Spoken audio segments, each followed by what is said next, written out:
Hey Talking fam, welcome to another Talking Sports video. This is going to be my third ever video on this channel.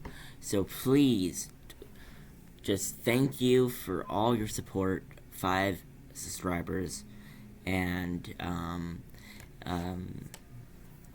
just all the views, thank you. Alright, so today we're going to talk about the MLB lockout again, but this time we are going to talk about the what each team should do when they first come out of the lockout. So I got most of this info off of CBS Sports, and I also got some info off Google Stats and stuff that I'm going to use. So just a shout out to Google and CBS Sports. Thank you. Alright, let's do it. Further ado, let's get into it. Alright, so let's start with the Arizona Diamondbacks. So what they need to do is they need to shop Ketel Marte. The Diamondbacks lost 110 games last year, and they are in a division with the Padres, the Dodgers, I don't know who else is in that division, really the Giants, but he is affordably signed for 3 more years, and every year he declines in value, so the less likely they can trade him for good players and stuff. So it's basically the Diamondbacks need to try to trade him away, basically is what I'm saying here. So in 2021, Ketel Marte played in 90 games. He had 340 at-bats. So out of the 340 at-bats, he had 108 hits. And out of the 108 hits, he hit 14 home runs, 31 RBIs, and had a .318 batting average. He also scored 52 runs. So in his career, he's had 681 games played, almost 2,500 at-bats, just 11 at-bats short of 2,500. He's had 715 hits. That's amazing. And he's had 286 RBIs. He's been walked 216 times. He's hit 70 home runs and has had a career batting average of .287. So Ketel Marte is a good player, and the Diamondbacks, they have a couple good players in their system, minor league system and such, but it'll take a few more years probably until they can contend in the MLB. They just don't have the talent at the moment. They can't play. They've lost, like last year, they lost 110 games, but for some reason they did extend their manager. So hopefully they maybe can have a miracle this year, maybe come back. So there's Ketel Marte. Alright, next we have the Braves. The Braves re-signed Freddie Freeman, is what they need to do. It should have happened already. You know, Freddie Freeman is just amazing. He's an awesome player. He's been with the Braves I think his entire career. And the Yankees are trying to get him right now. He should not have to go to the Yankees to win. He just won a World Series late ring. They just won a World Series last season.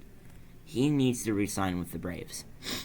So this is a situation that we'll need to get sorted out.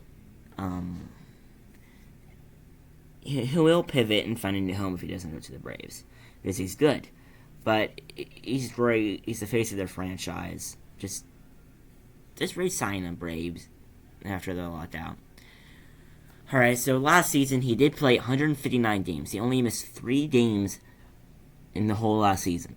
600 at-bats, had 120 runs, 180 hits, 83 RBIs, 85 walks, 31 home runs, and had a batting average of 300. That's amazing for Freddie Freeman. Alright, let's go ahead and go on. Alright, next we have, this is the first one that we have a minor leaguer in this involved. The Baltimore Orioles. They need to extend Adelie Rushman. They're the MLB's #1 prospect. So he is the #1 prospect in baseball. But he will also be the centerpiece of the next contending team for the Orioles. And locking up him just means he'll be a part of it. So we've seen several players sign in terms contracts before making their MLB debut, like Luis Roberts, Eloy Jimenez, and etc. So the Orioles should make Rushman next, even if it means offering $100+ million. He is really good, guys. So last season in the MILB, in the AAA, he had 452 at-bats, 86 runs, 120 hits. He hit 23 home runs and 75 RBIs with a batting average of .285. So he's only played for 2 years, and he's already the #1 prospect in baseball. He is amazing, guys. Just because he's only had 582 at-bats. He had 452 of that last year. Alright, next, this is the first one with the non-player, like resign or not. This one is the Red Sox. They need to bring in an outfielder. So last year they had they already brought in some pitching. They brought in Rich Hill, Michael Wacha, James Paxton, but they used some of those players in their quantity over quality. They can't perform as well as they used to in their prime. But they need to bolster their outfield that can help them, Michael Wacha, Paxton, and Hill. They already include Enrique Hernandez and Alex Verdugo, Jackie Bradley Jr., Jarren Duran, and possibly J.D. Martinez. Last year they also had Kyle Schwarber.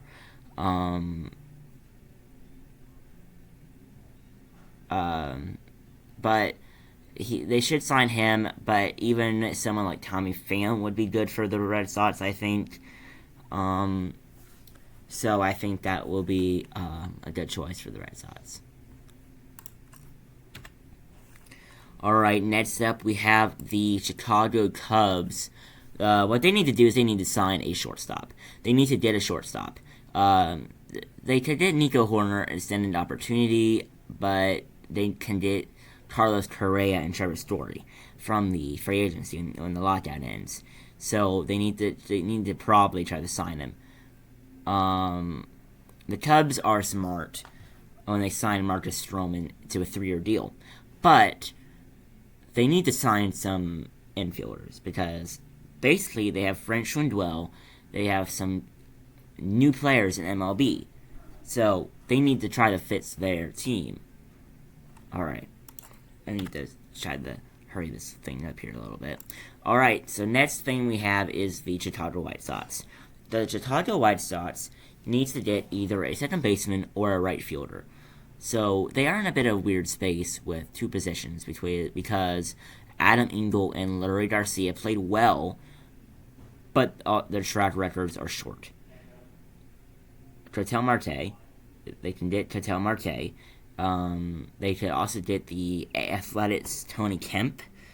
He'd add a depth in case Engel and or Garcia don't repeat their 2021 performance. Did not stand in the way if they do.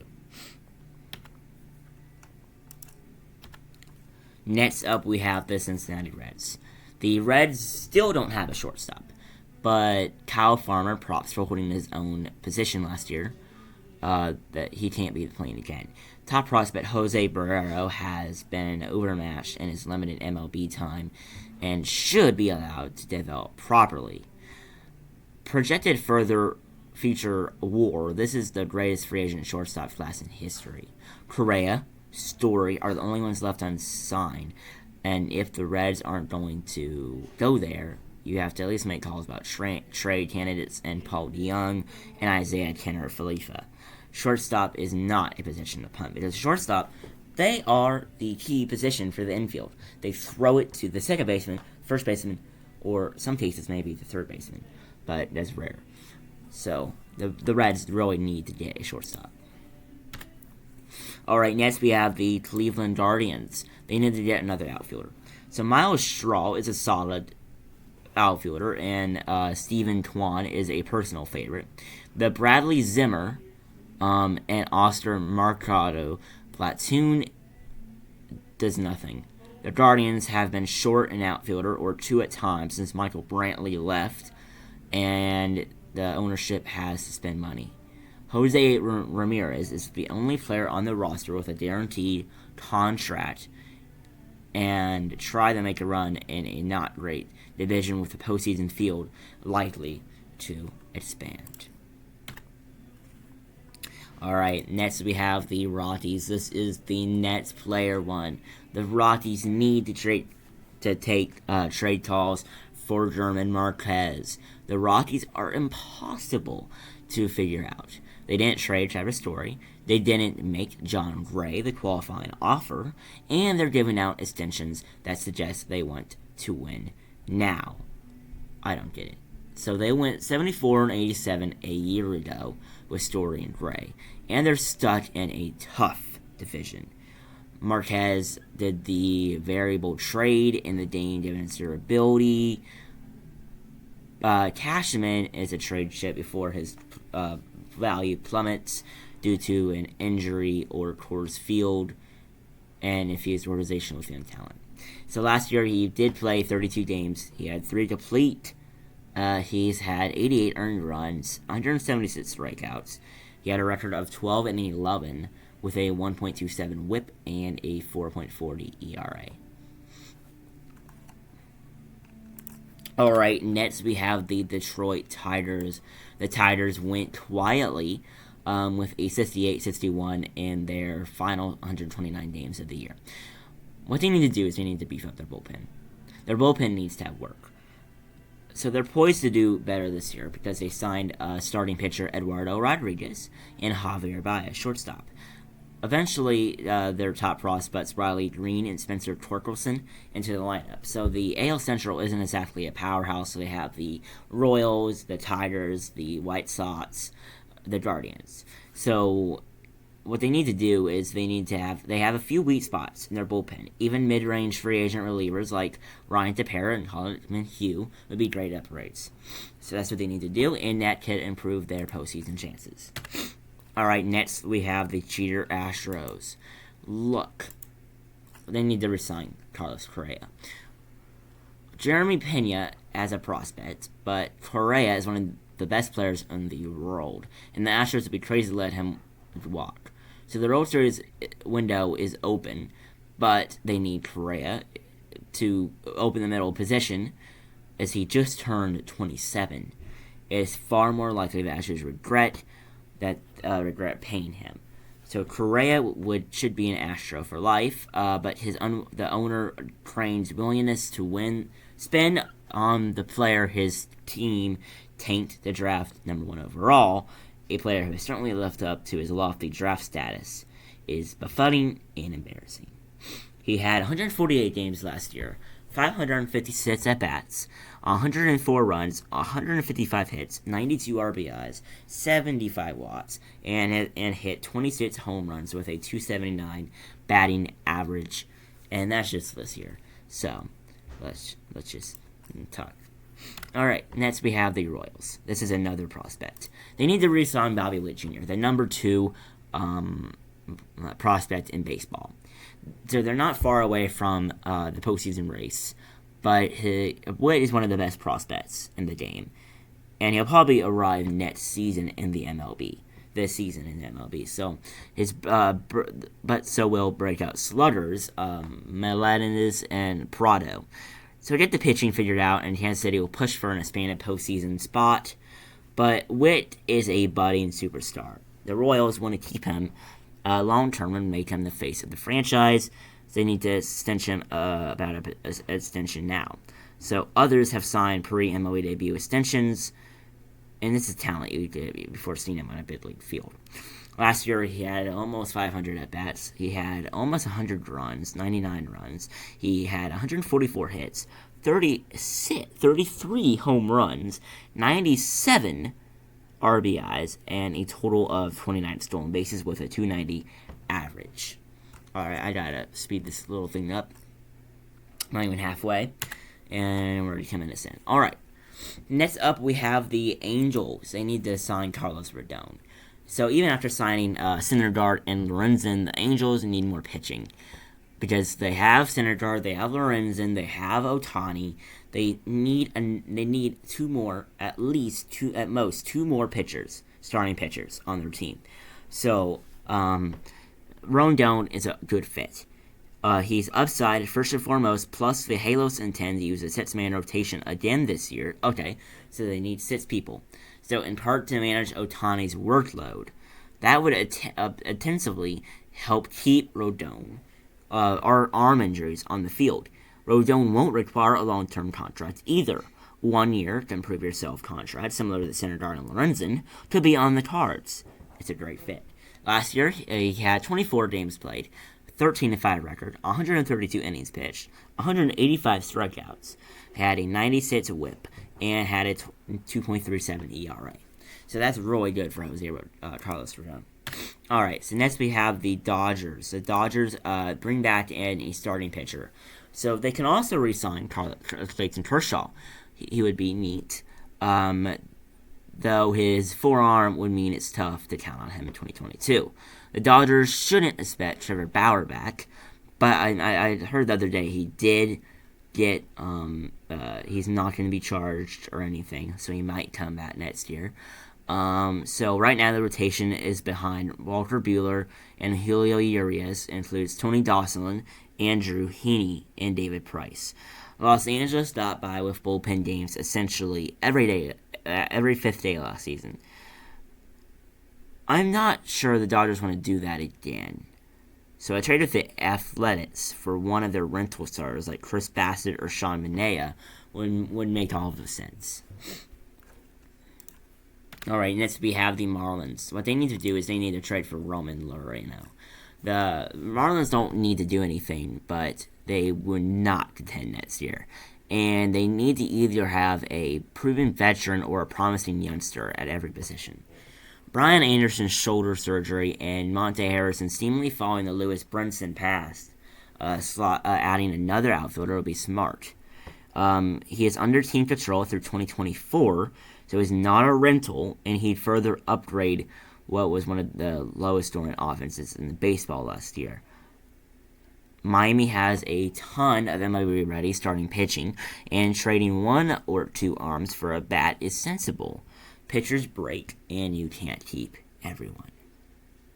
So last year, he played in 88 games, had 341 at-bats, 43 runs, 84 hits, 39 RBIs, 27 walks, 14 home runs, and had a 246 average. So that's okay. I think he would fit well with the Marlins. Alright, next we have the Brewers. They need to bring in a hitter. So they can also sign Omar Narvaez to an extension, but we know he will be around this year. The Brewers have currently Tyrone Taylor and Keston Hiura penciled into the DH spot. So they need a bat first and foremost. What they need to do is a chance. They can get Kyle Schwarber. He'd be a nice one to get. They can also try to trade for Luke Voigt if they end up getting Freeman, and I think that would be a good addition. All right, the Twins. They can get the starting pitcher. Joe Ryan, Bailey Ober, and Dylan Bundy are the 1, 2, 3 starters right now. They should be more like the 3, 4, 5. The Twins badly need rotation help. Kenta Maeda is expected to miss a season while we're having Tommy John surgery. And not just depth starters. They need guys who can move the needle and chew up innings. They didn't give Byron Bruxton all the money only to cobble together a rotation of mid to back end starters while he's still in his prime. Alright, so next we have the Mets. Bring in pitching depth. The Mets did most of their heavy lifting prior to the lockout. Starling Marte, Eduardo Escobar, and Mark Canha. Let's upgrade the defense, and of course Matt Scherzer strengthens the rotation. The Mets could still use a reliable number 5 starter. someone they can reasonably count on the 8 innings, Devin Scherzer's age, and Jacob deGrom's and Carlos Carrasco's injury concerns. Another reliever, particularly lefty, would be a nice too. Might I suggest Tyler Anderson and Andrew Chafin. Alright, the Yankees, they need to get a shortstop. For whatever reason, the Yankees are not willing to spend a shortstop this offseason. But it's not really up to me to get it. Andrelton Simmons isn't moving the needle, and they can try to get Paul Dion and Isaiah Kenner-Falefa are only going to lead the Yankees wishing they'd spent on Correa and Story. They will be, so we don't know who will be at shortstop for opening day. But it's pretty obvious that player is not in the organization right now. Shortstop is the Yankees' post-lockout priority. Alright, next is the Athletics begin their rebuild. It's no secret. They've had a long history on trading their players when they began to get expensive through arbitration and approach free agency, and all their core players are a year or two away from hitting the open market. Matt Chapman, Matt Olson, Chris Bassett, Sean Manaea, Frankie Montas, etc. I have no doubts they field trade calls about these players prior to the lockout. Once the word stoppage ends, it will be a time to act on trade offers and begin the rebuild process in earnest. And no one wants it to happen, but it does seem inevitable. The Phillies. Here's another player. Sign Chris Bryant. The Phillies ownership has the appetite for another big contract, but if they do, Bryant would be the perfect target. He provide them coverage at third base, where Alec Bohm has struggled defensively, and in left field, where the Phillies have no one of note, and even center field as well. Bryant and Harper are good buddies from their time growing up in Las Vegas, though that's not why I would sign him. He's a good hitter and plays multiple positions. The Phillies would never have trouble fitting Bryant in their lineup. Alright, I'm at 22 minutes. Alright, next up we have the Pittsburgh Pirates. They need a shot for Stratton. Stratton has been a stat head favorite thanks to his sky-high spin rates. He's become a reliable reliever the last 2 seasons.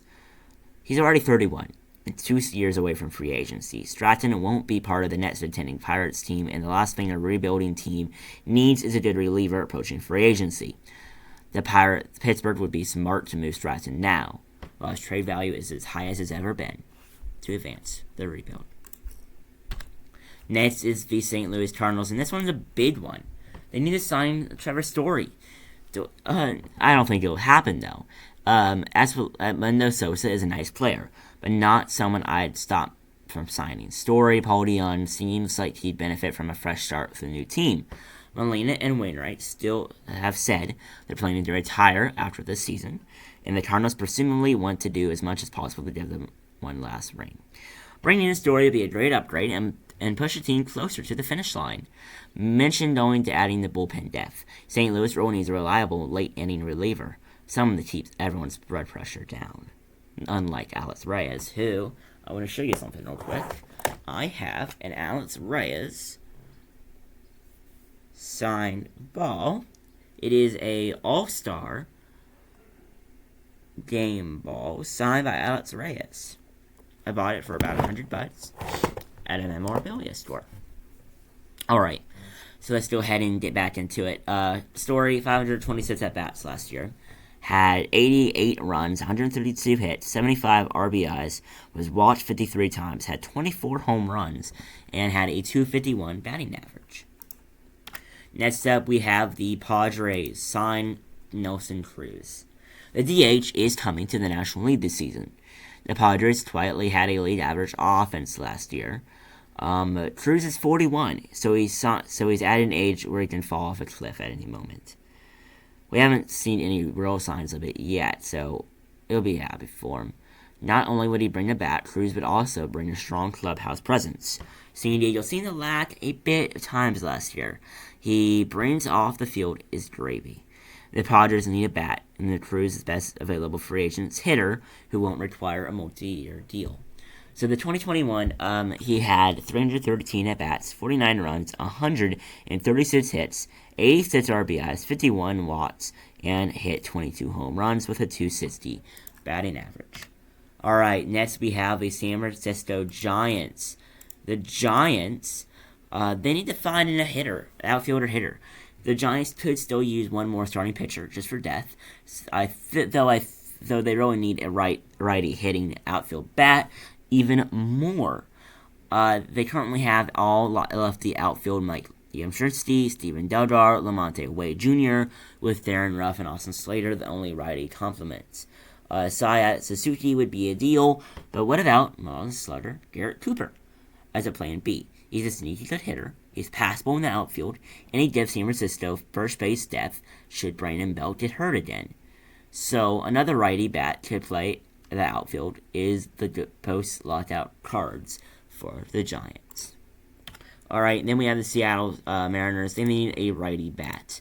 How about Nelson Cruz? He gave the club a power righty bat to give balance the lineup and also provide veteran leadership. Cruz has had history and would be the treasure of the Mariners team that ends postseason drought. Absent Cruz, a righty hitting outfielder marks the most since Kyle Lewis missed most of last year with injury, and Jared Kelenic really struggled during his MLB debut. Who's to say Julio Rodriguez won't do the same? The Mariners could also use another starting pitcher. They need the bat more. Alright, we also have Tampa Bay Rays. They need to trade Kevin Kiermaier.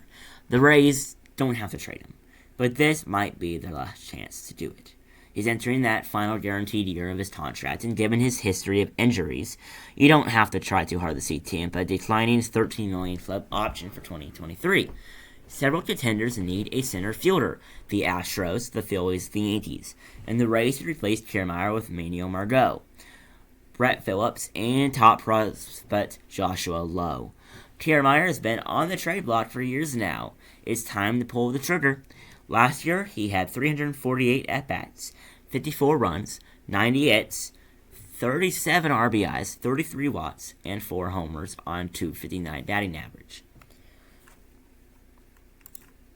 Alright, next we have the Rangers. The Rangers should add some pitching to their team.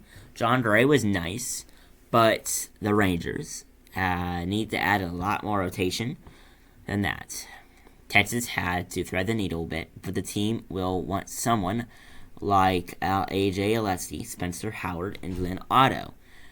But don't worry about that last part. Michael Pineda strikes me as a nice fit, though potential value as a trade chip at the deadline. The Rangers didn't give all of that money to Cedar and Simeon just to spend the first year or two of their contract sifting through pitchers. Alright, we are almost done with this, folks, on this channel. Alright, Toronto. They need to think big. So, there's always room for improvement on their team. But if they went to the season with their current roster, they'd be in serious postseason contender. So, why not get a little greedy? Say Jose Ramirez, or Ketel Marte, or Matt Chapman. Toronto has the maneuverability to fit all of these guys in the roster, and prospects to trade. Upgrading the infield, second or third base, most notably, the most obvious way the Blue Jays can get better or aim high. So they need to settle for something less. Alright, so Washington Nationals. They need to give Juan Soto an extension. So I know this is a team that let Bryce Harper and Anthony Rendon walk, but the Nationals couldn't seriously let Soto go, too. He is a savant, a historically great hitter for his age, and exactly the kind of player you build your franchise around. They're probably going to be bad next year, maybe even 23, and maybe even 24. Soto is only 3 years away from free agency. You don't want him to sit through another bad season and start thinking the grass is greener is somewhere else. Make him the game's first $400 million player. He's worth it. So last year, he had 502 at-bats, 111 runs, 157 hits, 95 RBIs, 145 watts, and 29 home runs on a .313 batting average. So, I think that is going to be the video today, guys. I'm going to go and wrap it up really quickly because I am coming on 30 minutes for this video. So, please like and subscribe down in the comments. Please comment on who you think's going to win the Super Bowl. This is part 1 of my part 2 videos of the day. I will post another video today, so please stay tuned for that later. All right, you have a great day.